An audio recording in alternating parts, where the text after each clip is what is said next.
I don't care about the heroics. He's not a one-man vigilante force that goes around knocking villains' heads together. You know, he's a man, as I see him, he's a pacifist. He's a man who is there simply to help. He doesn't preach. He's not nauseatingly wholesome. He's someone there simply to say, listen, this is what works for me. I tell the truth. I believe in things. He's an innocent among the cynics. You know, he's a man who's able to maintain a naive outlook on life.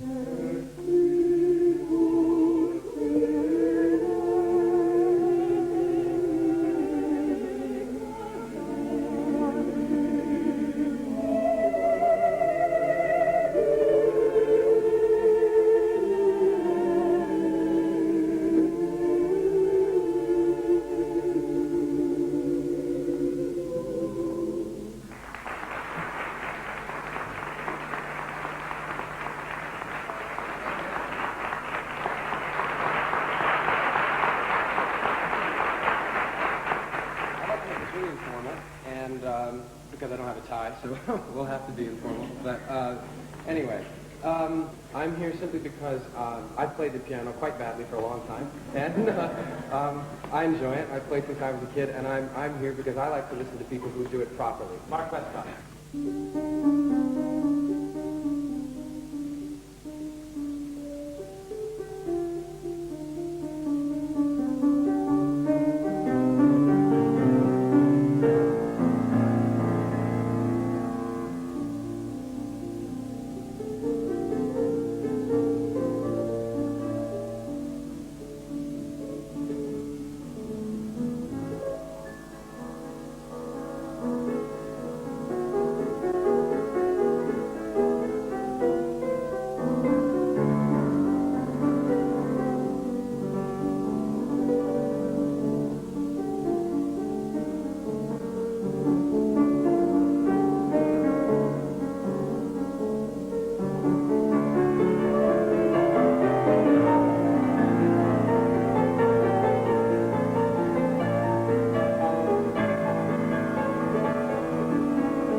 I'm an amateur pianist. I love music. I mean, I always have.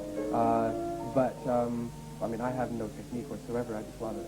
And so I play just for myself. It's like therapy. Every day when I would come home from work, I'd sit down and play, and I'd play Rob.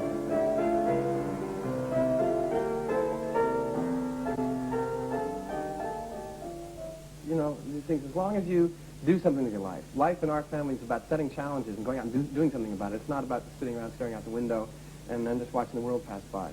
We're a fairly ambitious family, not competitive, you know. We don't have to beat the other guy, but simply set stages. Well, always do better. Always set a challenge, I think. Martha, are you thinking what I think you're thinking? We could say he's the child of my cousin in North Dakota, and just now orphaned. Oh, Martha. Jonathan, he's only a baby. Martha, now you saw how we found him, you know. Martha, Clark, Kent, are you listening to what I'm saying?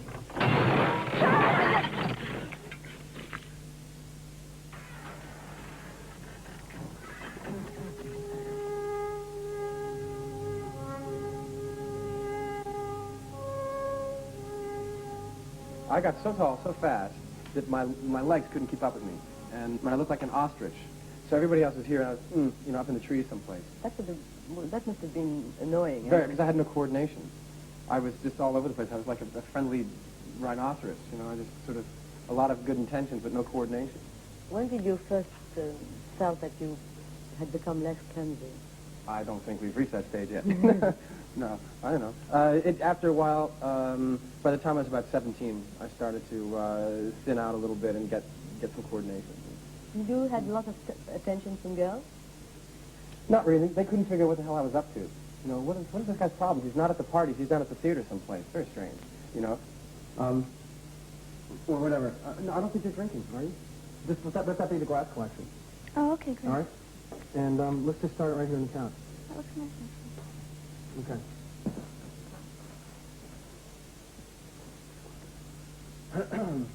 Confidence in yourself as a person. Now, I'm basing that fact on a number of your remarks. You look around you, Laura. What do you see? Huh? You see a world full of common people, all of them born, all of them going to die. Now, which of them has 1/10 of your strong points? Or mine? Or anybody else's, for that matter. See, everybody excels in some one thing. Well, some and many. Now, you take me, for instance. Now, my principal interest happens to lie in the field of electrodynamics. And I'm taking a course in radio engineering at night school. See, you know, money, zip, power, zip, knowledge, wham! You see, that is the cycle that democracy is based on.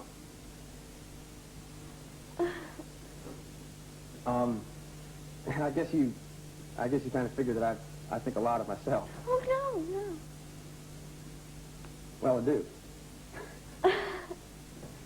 I don't know. What do you think? Like it. It leaves you frozen there, though. I mean, it leaves you absolutely just sitting. I mean, would you stay there that long or what?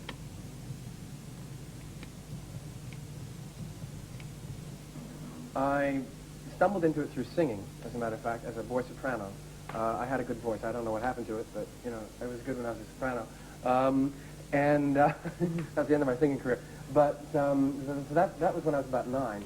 And then I made up my mind to do it professionally by the time I was 14. And I joined the union when I was 15. And I've been at it ever since, in the vacations and between school and all that kind of stuff. What was the first part you had? Not the handsome prince. Second guard. The one that stands around with the spear at the palace, you know.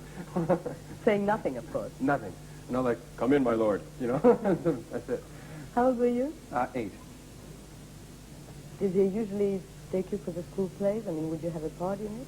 After playing the second guard, I couldn't get a job for a long time, you know. How does that work?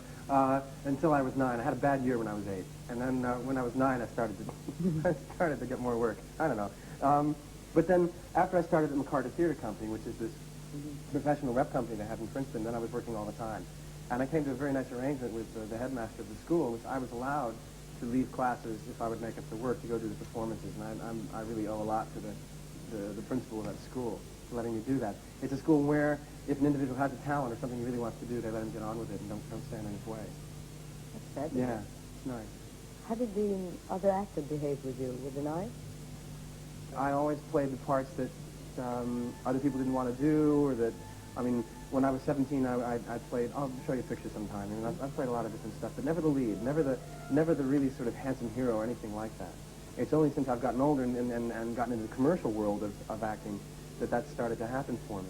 But I played heavies and villains, and I played SS officers in the Gestapo, and I played, even when I was 13, in Shakespeare's Winter's Tale, there's a line, exit pursued by a bear. Well, I played the bear, you know, complete with 8-inch heels and a bear suit, and, you know.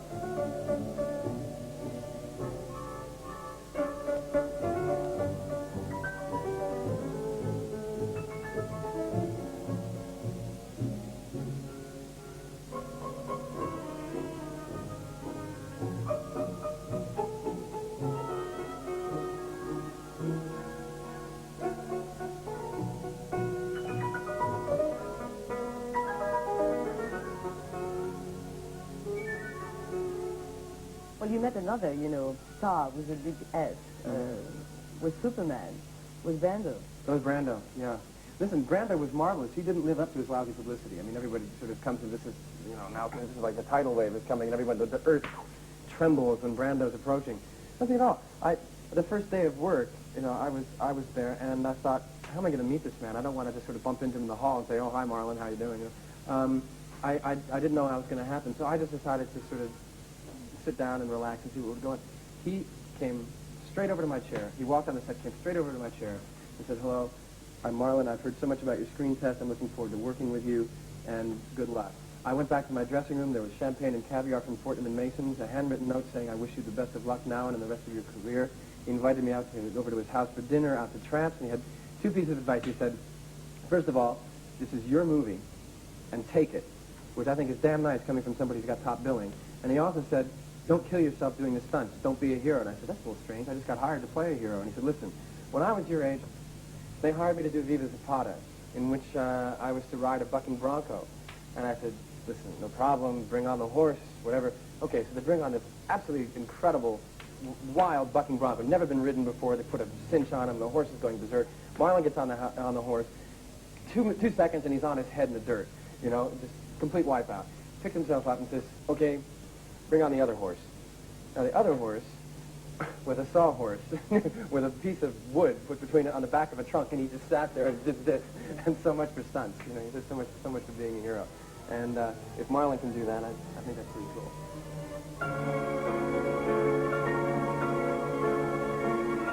When I was in California last time, I was out in Venice. I was and everybody's on roller skates now. You go to the boardwalk.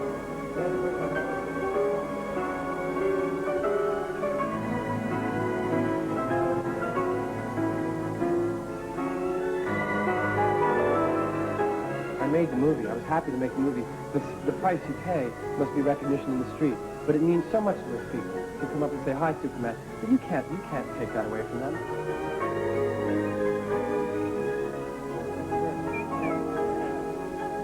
Wait a minute. Let's try again the other side, okay? The camera now?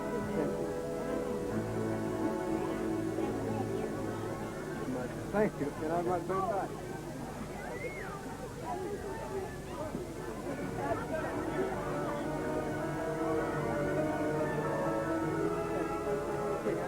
I'm not Superman. And as long as I understand that difference, there shouldn't be any problem. I think the most important sort of breakthrough that happened for me was with playing opposite Katharine Hepburn on Broadway. When suddenly out of 400 people who auditioned, and she saw almost all of them, on one reading, she stopped me on my way out of the theater and she said, you're going to be my grandson. And I spent a year with her, and that was really my start. The rest was just apprenticeship.